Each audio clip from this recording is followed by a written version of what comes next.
오늘은 소유와 존재의 사이라는 제목으로 함께 말씀을 나누겠습니다. 일본인 중에 마리 곤도라는 분이 쓴 인생이 바뀌는 정리의 마법이라는 책이 있대요. 근데 이분이 미니멀 라이프를 어떻게 살 수 있나, 그리고 쓸데없는 물건을 어떻게 버릴 수 있나, 집에 노엘이는 물건 잘 버려요, 못 버려요? 오래된 물건 버려요, 못 버려요? 잘 못 버려요? 우리 송미라 사모님 잘 버리십니까, 못 버리십니까? 버릴 시간이 없죠. 근데 이제 이분이 이제 물건을 버릴 때 그 기준이 뭐냐면, 이분에 따르면 딱 물건을 딱 잡았는데 설레이지 않으면 버려야 된대요. 이 물건을 딱, 노트북을 딱 잡았는데 이 노트북 관련된 좋은 감정, 이것에 대한 추억, 이걸 꼭 갖고 있어야 될 마음, 설레이는 그런 마음이 없다면 버려야 된다는 거예요. 그래서 이 책을 읽고 많은 사람들이 미니멀 라이프를 실천하고 삶이 바뀌고 했대요. 근데 이 사람 말처럼 딱 잡았는데 다 설렘이 없어. 다 버려야 돼. 우리 집에서 제가 봤을 때, 예를 들어서 우리 사모님들 남편을 딱 손을 잡았는데 설렘이 없어. 다 내다 버려야 돼요. 아들 자녀들 딱 봤는데 어느 날 이렇게 어깨동물 따는데 아무 설렘이 없어. 다 내다 버려야 돼. 그래서 집에 남아있을 게 아무것도 없어요. 그래서 이거는 조금 비판의 관점이 너무 좀 감정적인 기준에 치우쳤다. 그리고 만약 지금은 설레지 않지만 나중에 필요한 게 있을 수 있잖아요. 그러니까 이제 그거를 마음의 감정에 따라서 이제 버리고 이렇게 했다가는 나중에 또 크게 후회할 수가 있다.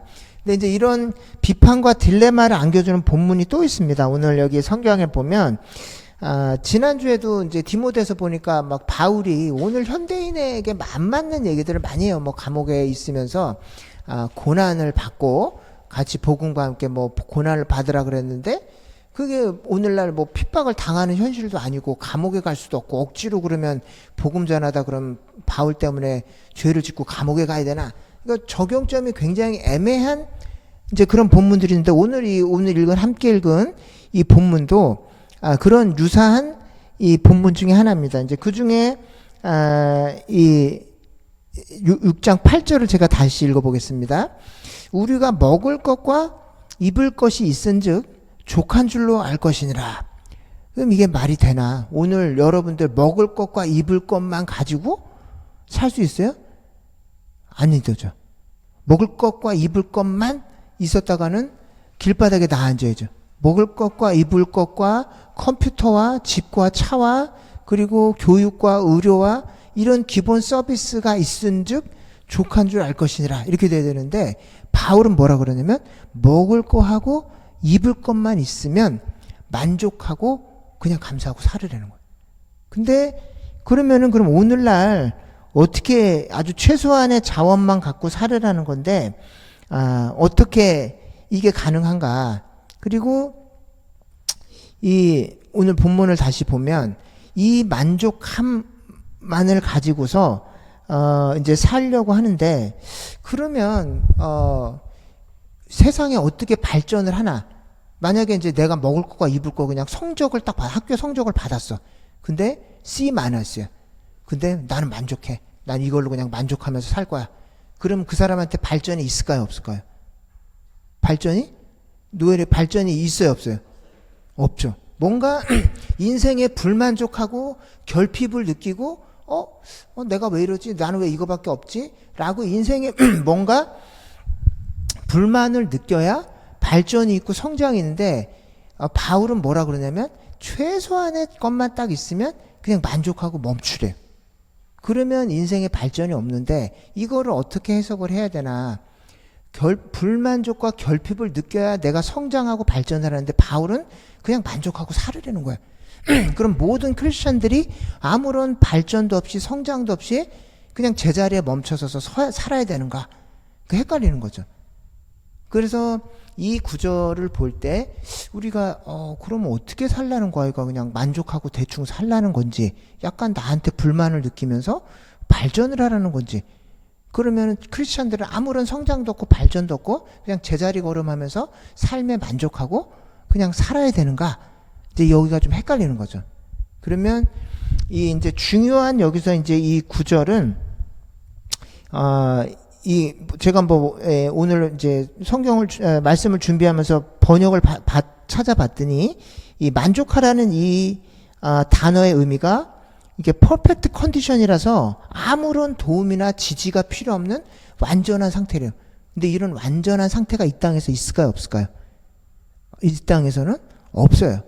근데 이제 중요한 거는 만족과 불만족이 우리 삶에 다 번갈아 가면서 있는데, 만족을 했다 그래도 아무런 결핍이 없이 100% 만족한 게 아니라 주님으로 인해서 큰 만족을 느끼면서 소소한 말하자면 마이너의 이 불만족으로 인해서 그것들을 느끼면서 성장하는 것과 큰 결핍을 느끼면서 쭉 부분 만족하면서 삶을 살아가는 것과는 엄청난 차이가 있는 거죠.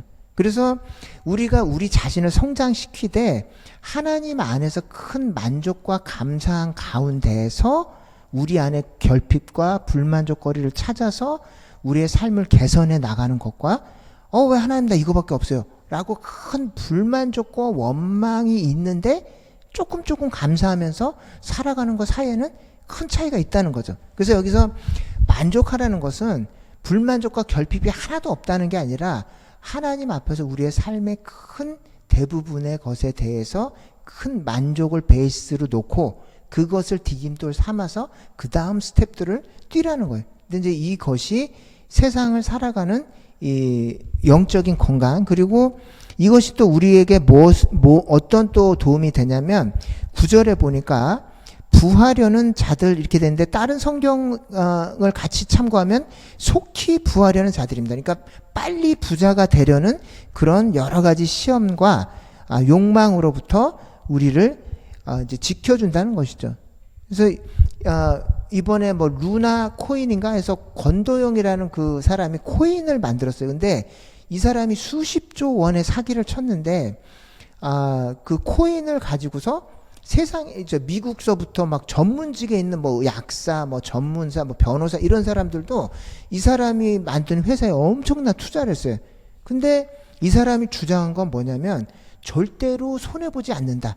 그래서 투자하면 일정한 수준 이하로 이게 절대로 떨어질 수 없다, 이 코인이 라고 약속을 했는데, 이미 그걸 만들 때부터 그 어떤 금액 이하로 떨어질 수 없는 코인은 존재할 수가 없다는 걸 자기도 알고 직원도 알고 모든 사람들이 다 알고 있었는데 절대로 이건 기준 이하로 안 떨어집니다 라고 광고를 해서, 만약에 10,000원을 주고 코인을 샀어, 그럼 10,000원 밑으로는 절대로 안 떨어지는 코인입니다 라고 주장을 하니까 많은 사람들이 돈을 투자했어요.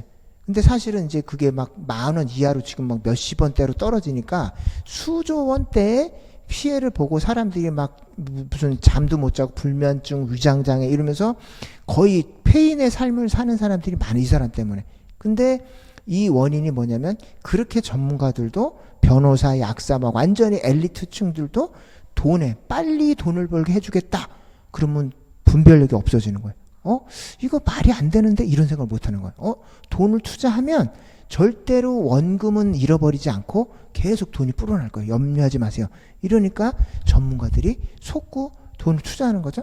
그러니까 이제 이런 그 위험으로부터 우리를 지켜주는 게 뭐냐면, 하나님 안에서 큰 만족을 하고, 그리고 나의 결핍을 천천히 순리대로 채워서 나갈 때 이런 사기나 어떤 여러 가지 유혹으로부터 우리를 지켜줄 수가 있다는 거죠. 근데 이제 그렇지 않고서는 불만족 가운데 그런 걸 빨리 부하려고 찾다 보면 여러 가지 위험에 빠진다라는 것이죠. 그래서 이 만족과 불만족 사이에 이 부분에가 오늘 좀 고민해 볼 사항이었고, 오늘 이 본격적으로 우리가 고민해 볼 두 번째 구절은 바로 이 구절입니다. 제가 읽어보겠습니다. 돈을 사랑함이 일만하게 뿌리가 되나니 이것을 탐내는 자들은 미혹을 받아 믿음에서 떠나 많은 근심으로 자기를 찔렀도다, 이렇게 되어 있습니다. 근데 제가 좀 질문을 해볼게요. 세상 살아가면서 돈이 필요가 있습니까, 없습니까? 있죠? 돈이 필요하죠? 근데 돈에 대한 관심과 애정이 없이 돈을 벌 수 있어요, 없어요? 난 돈 아무것도 필요 없어, 이런 사람이 돈 벌 수 있어요, 없어요? 돈 벌 수 없죠. 그럼 이제 크리스찬들에게 이 돈에 대한 관심도 갖지 말라. 그럼 거지가 되라는 거냐? 길바닥에 나앉으라는 거냐? 여기 보면 돈을 사랑하는 사람들이 죄인이래요. 근데 여러분들 밖에 나가서 지금 문 밖에 나가서 잠깐 집에 다시 돌아가려고만 해도 기름을 뭘로 사야 돼요? 차에다 기름 넣으려면 돈이 있어야 돼요. 밥 먹으려면 돈이 있어야 돼요. 근데 바로 우리가 살아가는데 직결되어 있는 이 돈을 볼 때 아무런 관심도 갖지 말고 돈에 대한 애정도 갖지 말고 세상을 살 수가 있을까요? 없을까요? 없겠죠? 근데 오늘 성경에 보니까 돈을 사랑하는 것이 모든 악의 뿌리가 된대요. 근데 이해가 됩니까? 안 됩니까? 돈을 아예 그러면 돈을 미워하라는 소리냐? 돈에 대해서 그런 관심과 애정을 아예 갖지 말라는 소리냐? 예. 무슨 뜻일까요? 필요 이상으로 돈을, 그러면 여기서 이제 두 번째 궁금증은 돈에 대한 욕심이 일만하게 뿌리가 되는다. 그래서 여기서 보면 이 원어 성경에는 돈을 사랑함을 뭐냐면 필로소피라는 단어, 필로라랑 아그로스라는 필로 아그로스라는 단어를 썼어요. 근데 필로가 뭐냐면 헬라어로 사랑이라는 단어예요. 그래서 철학이 영어로 뭐냐면 필로소피아예요. 지혜를 사랑하는 사람들. 그러면은 유명한 그 미국의 도시 필라델피아가 있어요. 그럼 필라 플러스 델포스라는 형제예요.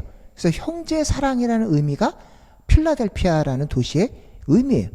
그럼 여기 이 필라라는 단어를, 그리고 이 아그로스는 뭐냐면 빛나는 것, 금, 뭐, 은, 무슨 그런 걸 의미해서 빛나는 것들을 사랑하는 그것이 일만하게 뿌리가 된다는데, 그럼 사랑 말고 다른 단어를 써야 돼요.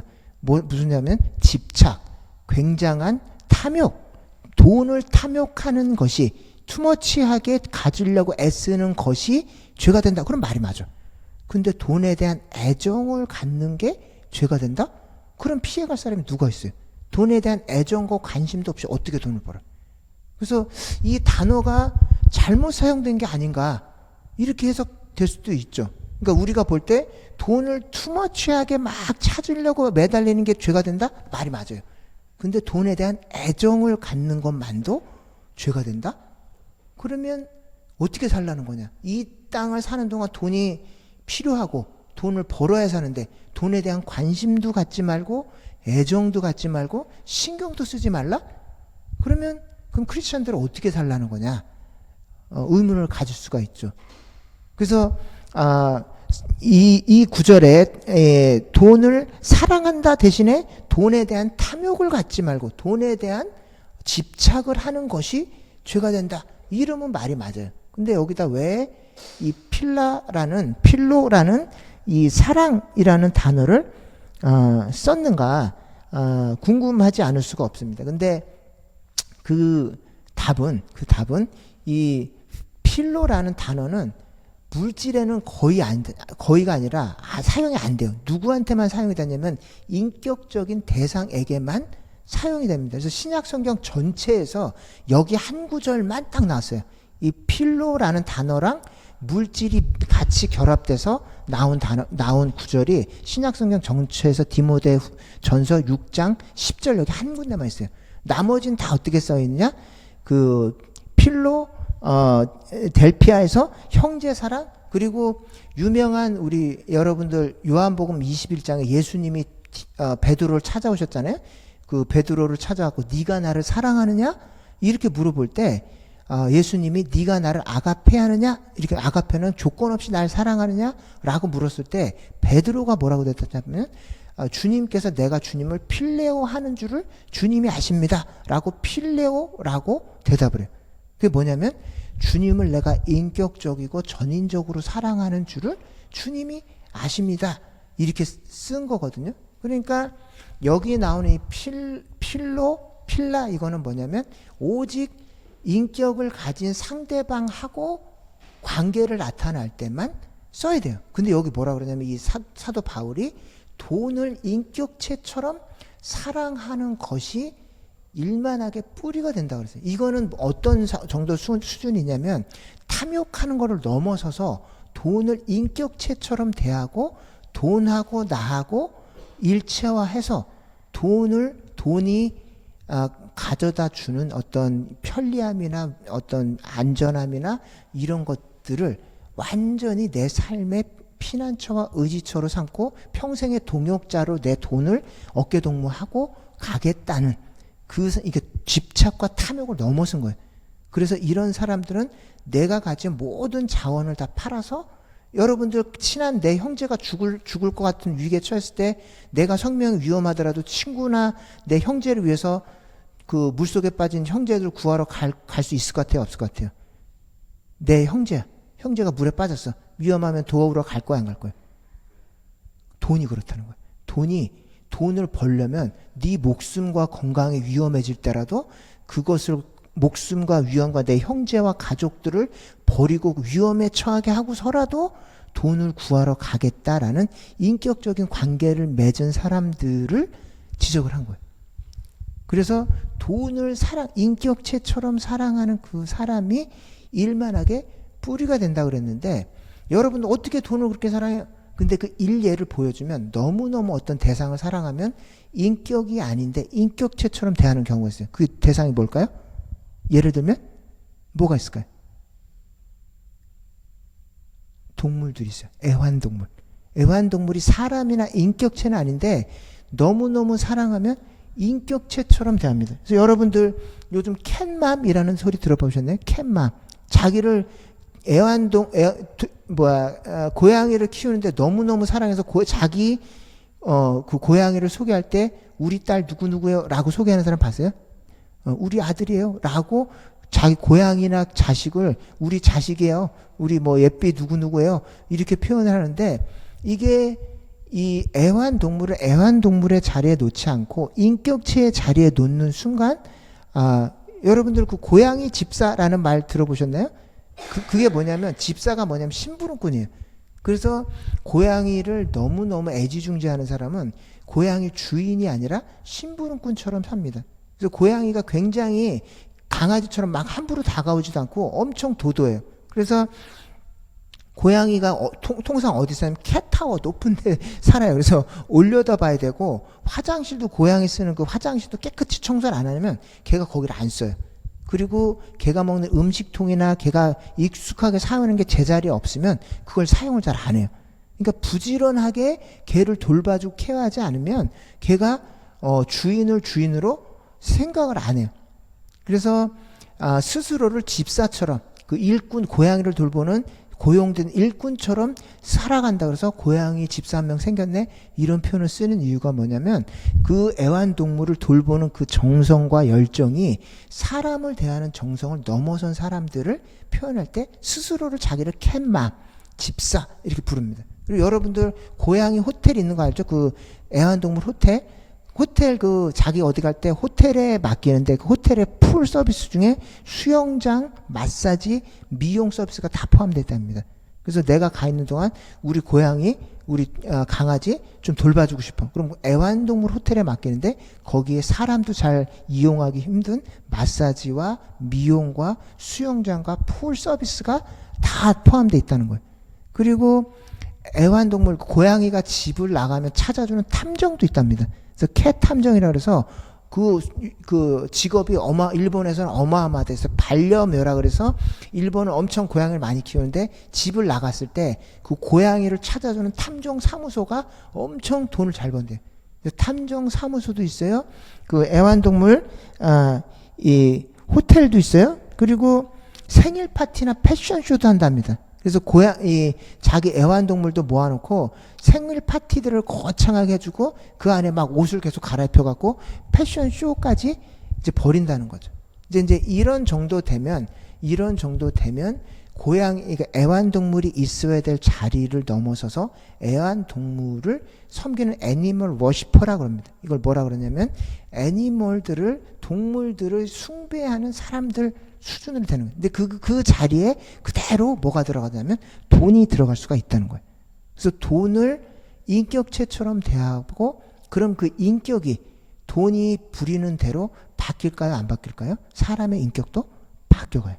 그래서 돈을 내 도구로 쓰지 않는다면 돈하고 친밀하게 링크돼 가지고 돈을 내 삶의 피난처요 인생의 동반자로 삼는 순간 그 사람의 인격은 돈과 동일시 돼서 돈을 벌고 유지하고 지키기 위해서 나머지 모든 건 수단으로 팔 수가 있다는 거예요. 내 가족, 내 자식, 내 건강 모든 것들을 다 수단으로 쓸 수가 있는 사람들이라는 거예요.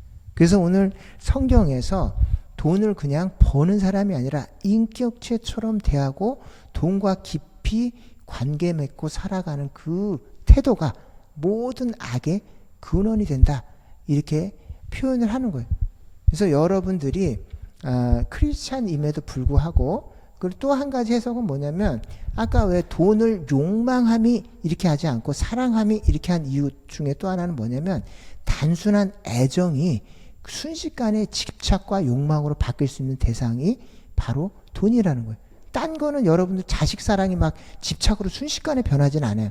뭐 오랜 기간 그런 사람도 있지만 뭐 동물 사랑이 막 집착과 욕망으로 해서 삶이 막 망가질 정도로 그렇게 쉽게 변하지 않는데 유독이 돈만큼은 벌면 벌수록 돈의 맛을 보면 볼수록 그 처음에 돈을 향한 단순한 애정이 강력한 욕망과 집착으로 변할 수 있는 그 소지가 가장 다분한 것이 돈이라는 겁니다.